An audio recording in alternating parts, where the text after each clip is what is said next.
eu sou a professora Ana Carolina e vou ministrar a disciplina de Língua Espanhola para o 6º ano do Colégio Emaús.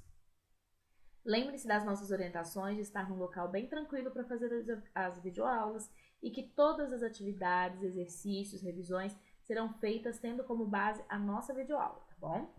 Hoje daremos continuidade ao nosso ensino da língua espanhola, então, por favor, tenham em mãos o livro, o caderno e a bolsinha de lápis. No caderno vocês farão anotações, escreverão palavrinhas novas que vocês aprenderem, tá bom? Para que depois fique mais tranquilo para vocês estudarem. Hoje, antes de começarmos nossa atividade, precisamos relembrar de uma matéria da aula passada. Nós aprendemos 2 matérias novas na aula passada, que foram os adjetivos possessivos e os graus de comparação. Os adjetivos possessivos ainda não vamos relembrá-lo, tá? Vamos deixá-lo para a próxima aula. Mas para esse exercício que faremos hoje, vamos precisar dessa matéria aqui, que é estabelecer uma comparação entre 2 pessoas ou até mesmo 2 objetos, utilizando essas palavras de marcação. Por exemplo, Pedro es menos alto que José Antonio. Pedro es más alto que José Antonio. Ou então, Pedro es tan alto como José Antonio. Percebam que o mais e o menos se relacionam com o que? Tanto que eles estão na mesma cor, eles estão verdes, né? E o tan e o como se relacionam também. Não podemos falar mais e como, menos e como, nem tan e que. É sempre essa relação que já falamos antes. Mais e menos com o que e tan com o como. Então agora podemos ir. Vamos para a unidade 3, Mi família es así, e vamos fazer da página 49 até a página 53. Tudo bem? Então vamos lá. 11, né, é a continuação da atividade que nós não finalizamos no último videoaula. Agora a gente está continuando. Observa as fotos e escreve frases comparativas. Frases como essas que a gente acabou de ver, utilizando aquelas estruturas também que a gente acabou de ver. Essas são Susana e sua prima Tânia. Eu coloquei algumas frases aqui só para exemplificar. Vocês podem criar a frase que vocês acharem melhor, tá? Utilizando aquelas estruturas, vai ficar tudo perfeito, tá bom? Eu coloquei Tânia es más baja que Susana. Bueno? Julia y su amiga Leonor. Julia es tan simpática como Leonor. Javier y su hermano Ramón. Ramón es más alto que Javier. Esther y su hija Marisol. Esther es menos joven que Marisol. Bom, vocês podem colocar qualquer frase, tá? Desde que utilizem a estrutura e a comparação, vocês podem criar a comparação que vocês quiserem, desde que sejam condizentes com as fotografias. Vocês não podem colocar, por exemplo, que Marisol é mais velha que Esther, porque seria, na verdade, uma mentira, né? Vocês têm que fazer uma comparação de acordo com o que vocês estão vendo nas fotografias. Mas fiquem à vontade para fazer as frases que vocês acharem melhor, tá bom? Algo más. Escucha a un español y a un chileno jugando a decir trabalínguas y di qué diferencias hay en la pronunciación de los dos. Bom, vocês têm aí no CD, né, essa nova pista, que vocês vão escutá-la depois que a gente terminar essa videoaula, mas dá para eu explicar para vocês algumas diferenças entre um espanhol e um chileno falando. O meu espanhol, como a gente já conversou, ele ainda é um espanhol de um estrangeiro, né? Então ele não se assemelha com o espanhol peninsular, que é o espanhol da Espanha. Para mim, o espanhol da Espanha ainda é um pouquinho difícil de ser dito, porque ele tem vários detalhes. E neste trava-línguas, vocês sabem bem o que é, porque em português a gente tem vários trava-línguas, nós podemos perceber bastante o cesseo, que é uma maneira que os espanhóis, principalmente os falantes do dialeto andaluz, da região da Andalucia, falam bastante. Por exemplo, ao invés de falar troço, como normalmente o espanhol da América do Sul é pronunciado, e é o espanhol com o qual eu mais me identifico, eles falam trozo. Parece muito, já que vocês estudam inglês há mais tempo, com nothing. Percebam este som. Nothing. Com a língua entre os dentes. E no espanhol peninsular, né, eles falam bastante deste modo. Então, com el trozo de tiza, tristan, traza, toscos, trazos. É muito complicado para mim, porque apesar de conseguir, né, entender o som, fazer o som, é um pouco trabalhoso, né, para eu falar. Eu consigo mais me assemelhar ao sotaque chileno, que não contém este som. Na verdade, eles utilizam troço. Com el troço de tiza, Tristán traça toscos traços, certo? Então, para mim, o chileno se assemelha mais ao meu espanhol. Então, quando vocês me escutam falando espanhol, eu estou falando um espanhol mais da América Latina. Não é o espanhol peninsular, que é o espanhol da Espanha. Apesar de eu achar o espanhol da Espanha maravilhoso, eu ainda tenho bastante dificuldade em fazê-lo, né? Em recriá-lo na minha fala. Eu entendo perfeitamente, mas falar é um pouco difícil. A fonética de uma língua estrangeira, quando a gente vai começar a aprender, realmente é mais complicado. Às vezes, tanto que as pessoas falam, nossa, parece que você fala portunhol. Às vezes, né, você realmente está falando portunhol. Você está colocando umas palavras em português que não tem nada a ver. Mas muitas vezes é porque falta ainda a musicalidade da língua, que normalmente é a última coisa que você vai adquirir, né? Então, é assim mesmo, tá, gente? A gente começa meio difícil e depois a gente vai se desenvolvendo, mas é um estudo sem fim, né? Eu sempre estou estudando, sempre tentando me aperfeiçoar. Então, o chileno e o espanhol, eu quero que vocês escutem o áudio depois, para vocês terem bastante noção das coisas que eu estou falando aqui e para vocês relacionarem o que eu estou falando com o que vocês vão escutar. Então, com el troço de tiza, Tristán traça toscos traços. Então, com um pedaço de giz, o Tristán, é o nome de pessoa, vai traçando traços bem toscos, né? No caso, seria bem embaralhados, bagunçados. El troço, um troço é um pedaço, né? Um pedacinho, né? Pra gente aqui, troço é mais ou menos isso também, se a gente for pensar. Algo más. En el cumpleaños del abuelo, José Antonio ha llamado a todos los miembros de la familia para una foto de recuerdo, pero como es muy perfeccionista, está en la 100ª que le sacan. Observa el retrato, después completa las descripciones con las palabras del quadro. Então, aqui nós temos 8 palavras, que são palavras novas, né? Vocês podem saber o significado de algumas, com certeza, eu tenho certeza que vocês vão saber, e algumas não. Vamos lê-las? Cansado, cansada, aburrido o aburrida, contento o contenta, enfadado y enfadada, tranquilo y tranquila, afligido y afligida, nervioso y nerviosa y triste. Vamos ver o vocabulário? Cansado ou cansada é bem fácil, né? É bem parecido com o que a gente tem aqui. Aburrido. Aburrido é uma pessoa entediada. Ai, me siento muy aburrida hoje, não tenho nada que fazer. Então, é uma pessoa aburrida, é uma pessoa entediada. Ou então, eles podem utilizar, né, na verdade, de uma maneira diferente que a gente usa. Normalmente, quando uma pessoa te fala uma coisa que você não quer ouvir, que você tá ficando um pouquinho já chateado, você fala, ai, por favor, não fala isso que eu estou ficando nervosa. Eles podem falar, não me aburres, não me aburres. Então, também o entediado também serve nesse momento para isso, tá? O aburres também serve para, por favor, não me entedie, não fale assim comigo. Contento, contenta, pode ser traduzido como contente, mas normalmente aqui, né, no Brasil, a gente não fala muito essa palavra contente. Ela é uma palavra um pouco mais difícil, mais custosa pra gente falar. A gente fala feliz, né? A gente não fala, hoje eu tô muito contente. A gente fala, hoje eu tô muito feliz, né? Quando a gente vai traduzir algumas coisas, meninos, a gente tem que entender essas partes também, tá? Porque não é sempre que essa tradução vai ser ao pé da letra. Uma tradução de um texto, ele precisa levar em conta todo um contexto. Enfadado é bravo. Estou muito enfadado com vocês. Estou muito enfadada, tá? Tranquilo é tranquilo, né? Tranquilo, só muda o modo de dizer. Afligido é aflito.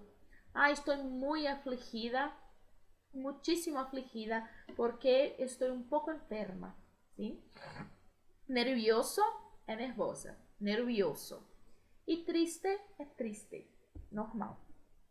Observa as fotos e escreve as comparativas. Então, aí nós temos uma fotografia que dá pra gente perceber que essa família não tá muito feliz, né? Tem ali uma pessoa que tá bem tranquila, tem uma que tá com a cara muito chateada, uma pessoa tá com muito calor, a outra tá olhando pra cima e pensando, meu Deus, o que eu estou fazendo aqui? Nós temos uma senhorinha ali assoprando, temos as crianças, todos eles derretendo de calor, e a gente precisa criar frases comparativas com elas.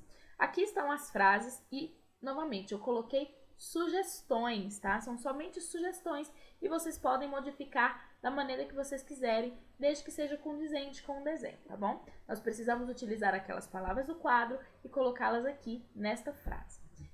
Novamente, as respostas são pessoais, vocês podem colocar qualquer uma delas, desde que sejam condizentes. O que eu estou colocando aqui é somente uma demonstração. Vamos lá? La madre está nerviosa. La abuela está cansada. El abuelo está enfadado. Los chicos están aburridos. Las chicas están tristes. Y la tía está afligida. Solo el padre está contento. Y también el perro, que parece tranquilo. Faz sentido, né? La madre está nerviosa. La abuela está cansada. El abuelo está enfadado. Los chicos están muy aburridos. Las chicas están tristes. La tía está afligida. Solo el padre está contento y también el perro que parece tranquilo. El perro está muy bien. Mira, el perro está sonriendo. Estás com todos os sorrisos de los dientes. Então, vocês podem, novamente, tá? Utilizar qualquer uma das características, desde que elas façam sentido. Vocês podem modificar também todas que estão ali. Mude o cansada pelo enfadado, desde que vocês achem que vai ficar melhor, tá bom? 2. Observa el retrato. Ah, esse a gente já viu, né, gente? 1. Lee el mito inca. Lee el mito inca. Vão aí observando pelo livro e acompanhando a leitura, tá? Hubo una vez una gran sequía. Casi todas las plantas y animales murieron y no había ni un poco de sombra. Hasta el cantú, que florece a la aridez, sintió que sus flores se morían. El último capullo del cantú transformó sus pétalas en alas y, convertido en colibrí, fue hasta la cordillera y le contó a una montaña que el mundo se moría debido a la gran sequedad. Y el colibrí, sediento y agotado, murió. Entristecida por la devastación de la tierra y por el esfuerzo del colibrí, la montaña dejó escapar 2 lágrimas que como duras rocas se abrieron paso ladera abajo hasta el lago, con gran estruendo. El ruido despertó a la Maru, la gran serpiente alada que duerme roscada bajo la tierra a lo largo de la cordillera. El Amaru se desperezó, se sacudió y levantó la cabeza. De su hocico surgió la niebla y el vapor, de sus alas cayó la lluvia en torrentes, de su cola de pez se desprendió el granizo y del reflejo del sol en sus escamas nació el primer arcoíris. De esta forma renació la vida y reverdeció la tierra. É bonito esse mito, né? Vamos ler novamente para não ter problemas e aí dessa vez eu vou fazendo alguns comentários. Hubo una vez una gran sequía. Casi todas las plantas y animales murieron y no había ni un poco de sombra. Hasta el cantú, que florece a la aridez, sintió que sus flores se morían. El último capullo del cantú transformó sus pétalas en alas y, convertido en colibrí, fue hasta la cordillera y le contó a una montaña que el mundo se moría devido a la gran sequedad. Então, devido a uma grande seca, o mundo estava morrendo, né? Então, el cantú, eu não vou traduzir essas palavras, porque depois a gente vai fazer um trabalhinho com elas, ele se transformou em um colibrí e foi voando até a cordilheira. E el colibrí, sediento e agotado, morreu. Então, o colibrí ele foi até a cordilheira e contou para a montanha que o mundo estava morrendo devido à grande seca, né? As plantas morreram, não havia mais sombra, não havia mais água. Entristecida por la devastación de la tierra y por el esfuerzo del colibrí, la montaña dejó escapar 2 lágrimas que como duras rocas se abrieron paso ladera abajo hasta el lago, con gran estruendo. El ruido despertó a la Maru, la gran serpiente alada que duerme roscada por bajo de la tierra a lo largo de la cordillera. El Amaru se desperezó, se sacudió y levantó la cabeza. De su hocico surgió la niebla y el vapor. De sus alas cayó la lluvia en torrentes. De su cola de pez se desprendió el granizo y del reflejo del sol en sus escamas nació el primer arcoíris. Então, a montanha ficou muito triste com a devastação e acabou chorando, e ali despertou o Amaru, que é a serpente que vive abaixo da cordilheira, e ele fez chover com suas asas e soltar vapor, né? De esta forma, renació la vida e reverdeció la tierra. Então, por causa disso, a terra teve a sua vida renascida e a terra se reverdeceu.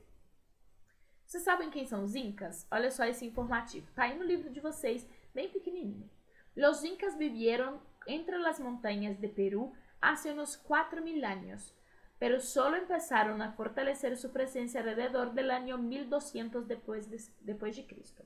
Los reyes Pachacuti y Topa Inca extendieron su imperio desde 1438 hasta el 1493, que en esta época llegó a abarcar gran parte de los que hoy es Equador, Bolívia, Chile e Argentina. Ou seja, essa cordilheira que está falando no nosso texto nada mais é do que a nossa conhecida Cordilheira dos Andes, né? Que é aquela cordilheira magnífica que está aqui na América do Sul e pega o Chile, Peru, Bolívia, né? E alguns outros espaços da América do Sul. Por que eu não coloquei nenhum vocabulário nesse texto? Por causa dessa atividade. Relacione as palavras com seu significado em português. Bom, algumas palavras aqui eu acho que vocês não iriam saber, mas dá pra gente ir fazendo algumas relações, né? Por exemplo, se desperezou. Se desperezou. Só tem uma palavra que tem o se, né? Espreguiçou-se. Então só pode ser ele. E assim a gente vai fazendo, criando relações. Vamos lá? Sequia. Sequia é uma seca. Estava com a sequia. Hasta. Hasta é até.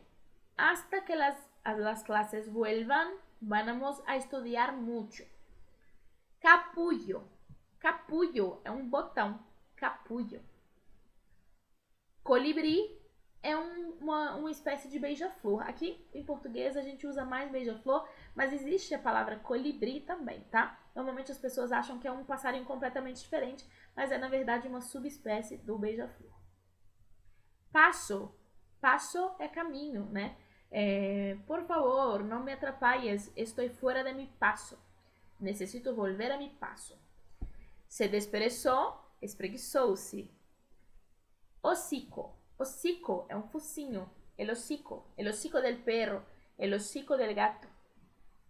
Niebla é uma névoa. Cola. Cola é o rabo. Olha que engraçado. El hocico y la cola del perro.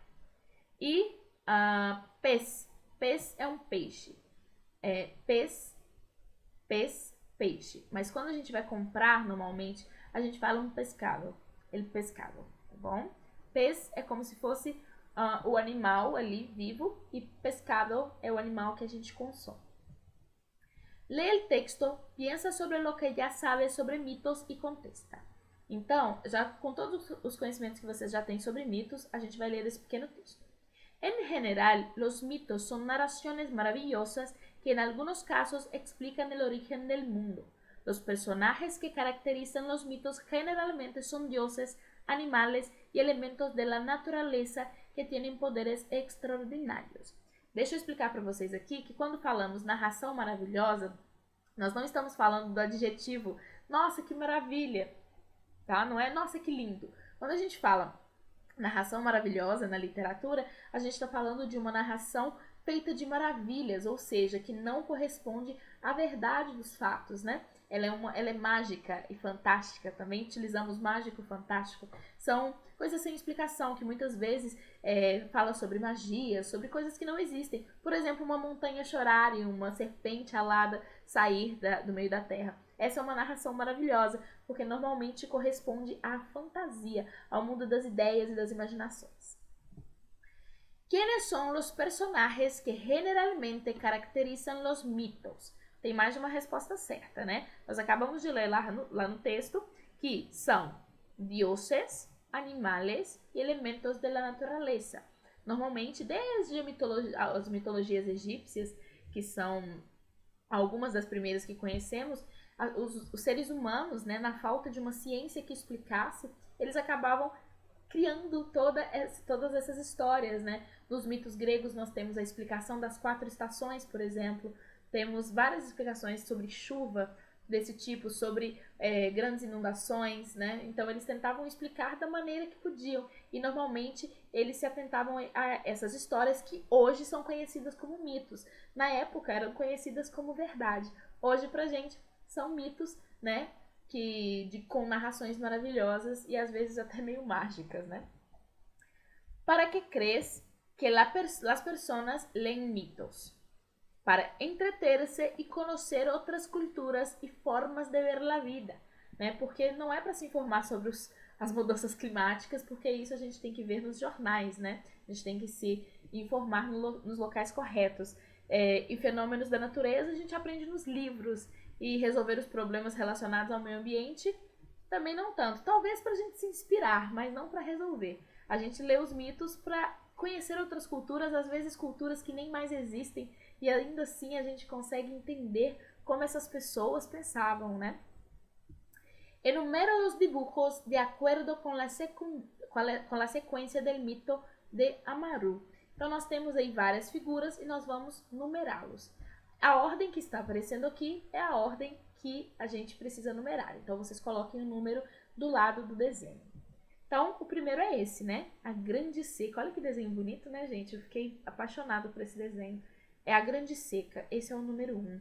Depois, nós temos o colibri indo até a montanha para poder falar para ela que o mundo estava morrendo. Logo após, nós temos a morte do colibri e a montanha ficando triste. Então, a montanha chora e Amaru desperta. E com isso, volta a vida da terra e tudo se enverdece novamente.